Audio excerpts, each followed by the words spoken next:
সুপ্রিয় শিক্ষার্থীবৃন্দ, অনলাইন ক্লাসে তোমাদের স্বাগতম। আমি মোহাম্মদ বিল্লাহ হোসেন, প্রভাষক সমাজসূন্য, বাংলা ফাতেমা খানম ডিগ্রি কলেজ। আজকে তোমাদের একাদশ শ্রেণীর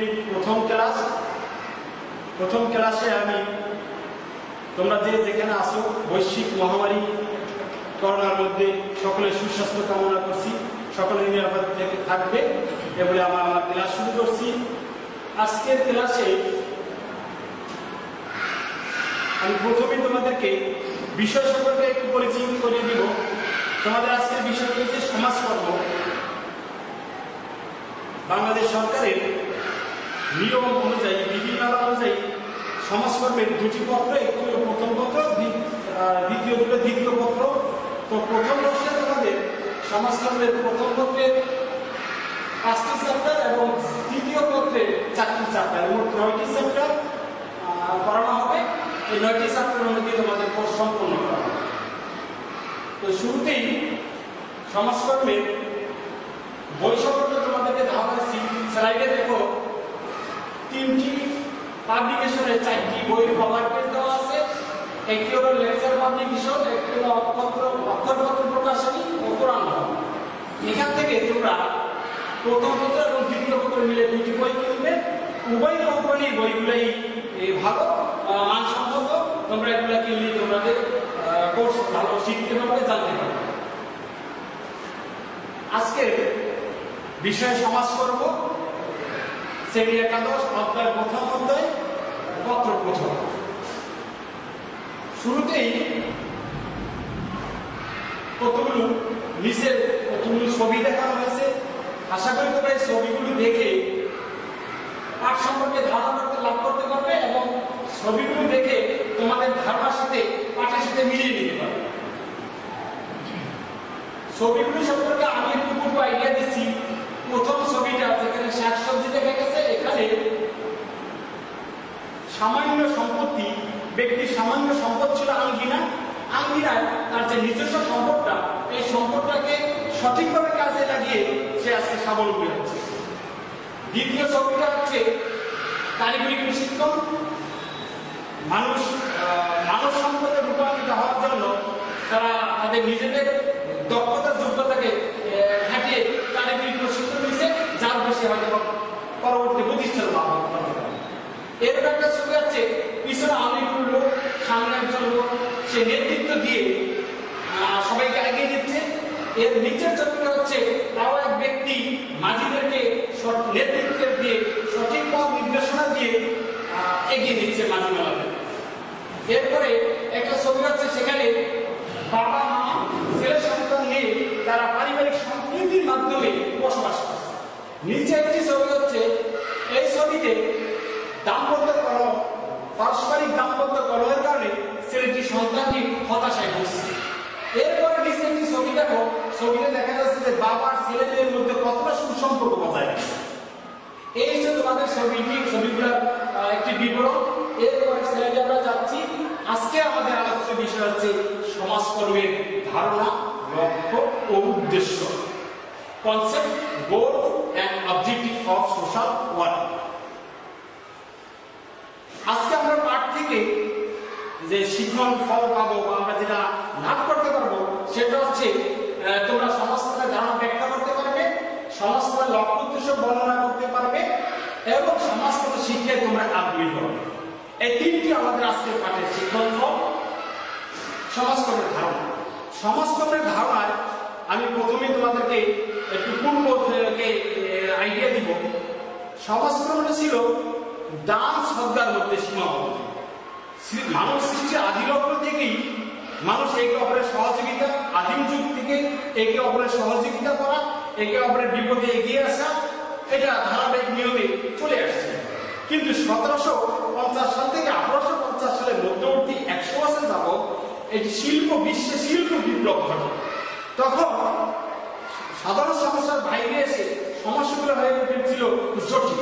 এই জটিল সমস্যায় পূর্বের যে ধারাবাহিকতা, যে সদ্গা, দান, সহযোগিতা, এগুলো আর কাজ করছিল না, সমস্যার সমাধান দিতে পারছিল না। তখনই উদ্ভব ঘটে আধুনিক সমাজকর্মের।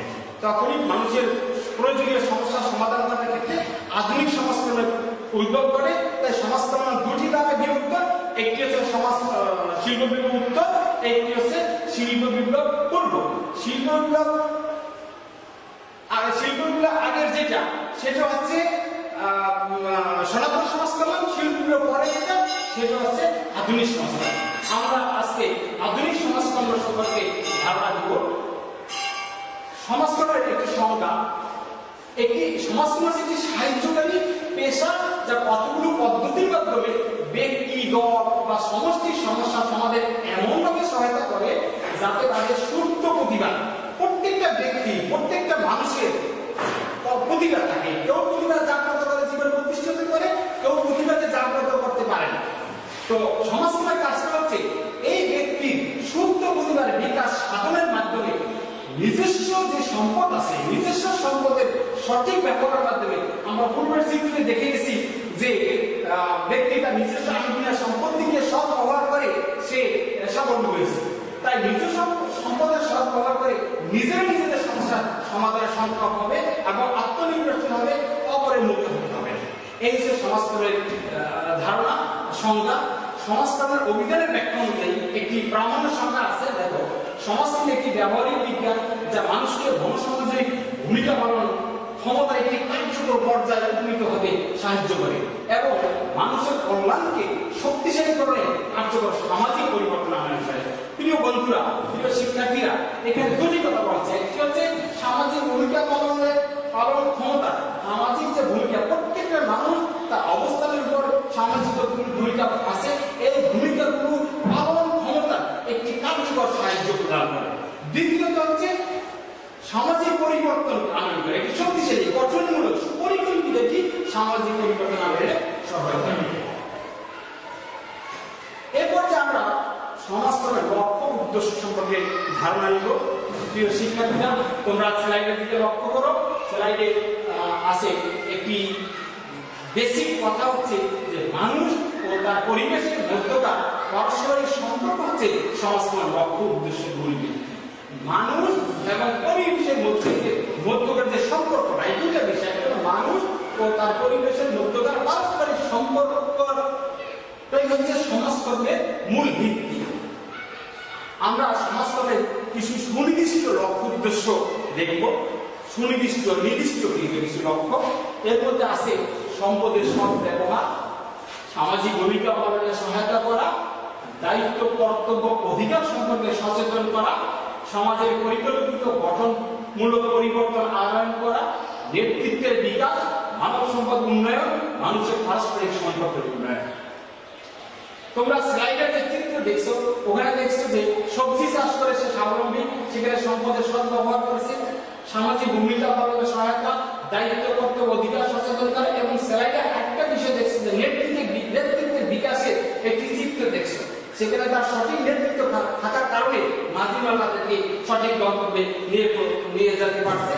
এবং মানব সম্পদ উন্নয়নের একটি চিত্র সেখানে ছিল যে শারীরিক প্রশিক্ষণের মাধ্যমে মানুষ তার নিজস্ব দক্ষতা বৃদ্ধি করে সে তার মানুষ সম্পদ হিসেবে রূপান্তরিত হয়েছে। এবং পারস্পরিক সম্পর্ক, সেখানে বাবা মা ভাই বোন সকলের সাথে পারস্পরিক সম্পর্ক থাকার কারণে একটি সামাজিক সম্পর্ক বজায় রয়েছে, যেটি হলো সমাজকর্মের লক্ষ্য উদ্দেশ্যের মূল টার্গেট, যে পারস্পরিক সম্পর্ক। এবার আমরা এই পর্যায়ে এই লক্ষ্য উদ্দেশ্যগুলির একটি বিস্তারিত দেখব। এই পর্যায়ে আছে সম্পদের সদ্ব্যবহার। সম্পদের সদ্ব্যবহারটা কি? সম্পদের সদ্ব্যবহার হচ্ছে সমাজকর্ম নিজস্ব সম্পদের ভিত্তিতে, অর্থাৎ সমাজকর্ম, আধুনিক সমাজকর্মের মূল টার্গেট হচ্ছে কারো মুখাপেক্ষী নয়, নির্ভরশীল নয়, আত্মনির্ভরশীল, নিজস্ব সম্পদে। আমাদের মহানবী সাল্লাল্লাহু আলাইহি ওয়াসাল্লামের যে বাণী ছিল যে কাঠুরিয়ার কুঠার কিনে সে কাঠ কেটে আত্মনির্ভরশীল হচ্ছে, এই ধরনের বাণী আমাদের সমাজকর্মের ক্ষেত্রে প্রযোজ্য। এজন্য বলা হয়েছে যে সমাজকর্ম নিজস্ব সম্পদের ভিত্তিতে সমস্যা সমাধানের প্রতি গুরুত্ব আরোপ করে। তাই নিজস্ব সম্পদের সর্বোচ্চ ব্যবহার করা কি সমাজকর্মের লক্ষ্য। দ্বিতীয়টা হচ্ছে সামাজিক ভূমিকা পালনে সহায়তা করা।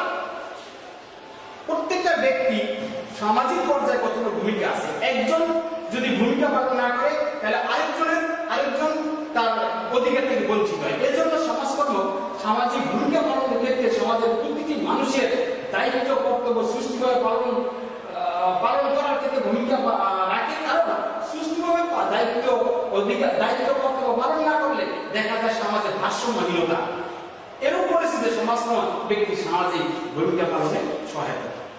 3 নম্বর লক্ষ্য উদ্দেশ্য হচ্ছে দায়িত্ব কর্তব্য অধিকার সম্পর্কে সচেতন করা। আমাদের সমাজে 3টা বিষয়, একটা হলো দায়িত্ব, একটা হলো কর্তব্য, একটা অধিকার।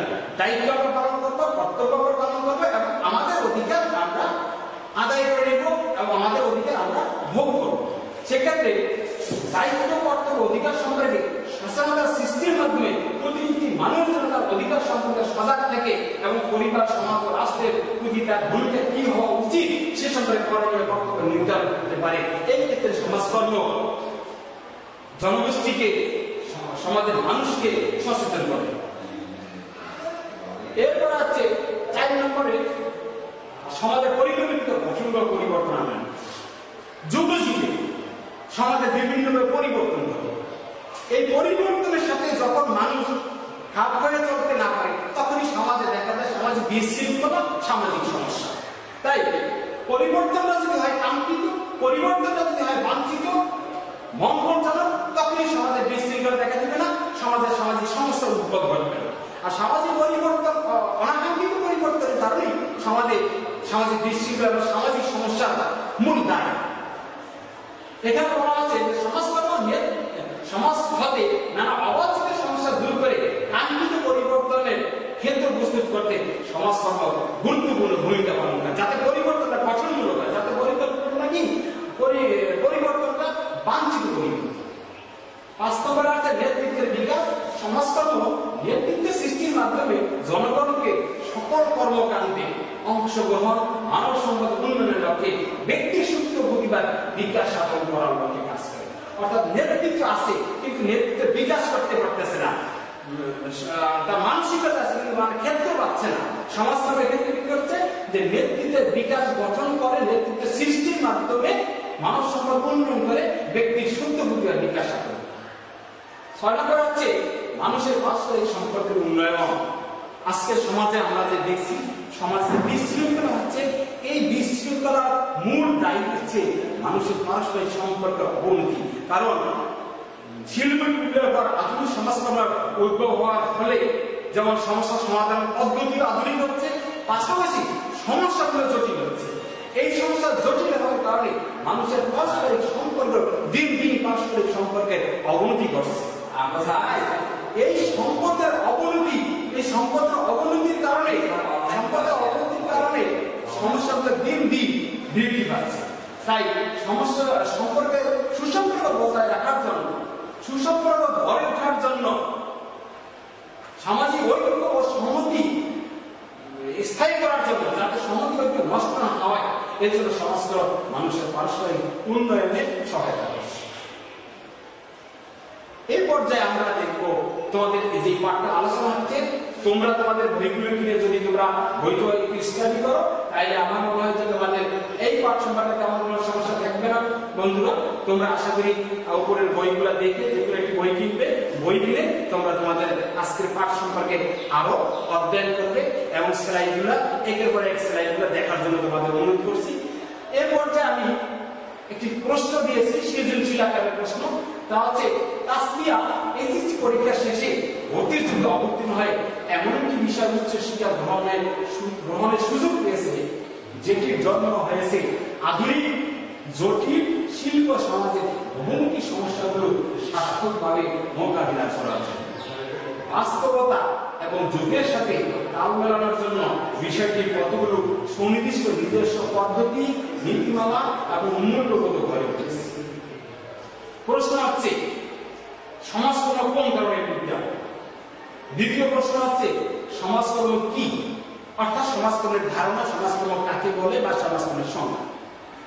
3 নম্বর হচ্ছে উদ্দীপকে তাসমিয়া সামাজিক বিজ্ঞানে কোন বিষয় অধ্যয়ন করছে ব্যাখ্যা করো। অর্থাৎ উপরোক্ত উদ্দীপকে তাসমিয়া যে উচ্চশিক্ষার সুযোগ পেয়েছে সেই উচ্চশিক্ষার বিষয়টা কোন বিষয় ছিল, সেই বিষয়টা সামাজিক বিজ্ঞানের কোন বিষয়টা ছিল। আমি তোমাকে বলে দিচ্ছি যে সেই বিষয়টা আমাদের সামাজিক বিজ্ঞানের সমাজকর্ম বিষয়। তোমরা এই বিষয়ে সমাজকর্ম সম্পর্কে একটু ব্যাখ্যা করো। 4 নম্বর হচ্ছে উদ্দীপকে তাসমিয়া যে বিষয় উচ্চ শিক্ষা গ্রহণের সুযোগ পেয়েছে তার লক্ষ্য উদ্দেশ্য বিশ্লেষণ করা।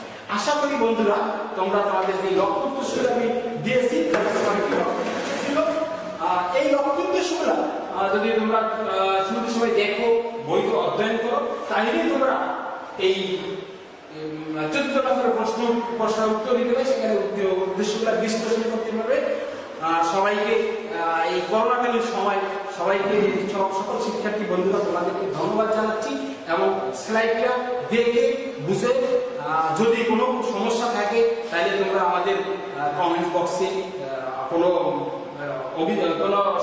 জানার কিছু থাকলে তোমরা বক্সে কমেন্ট করবা, আমরা যথাসম্ভব তোমাদেরকে এই কমেন্ট বক্স থেকে উত্তরটা দেওয়ার চেষ্টা করব। সবাইকে ধন্যবাদ।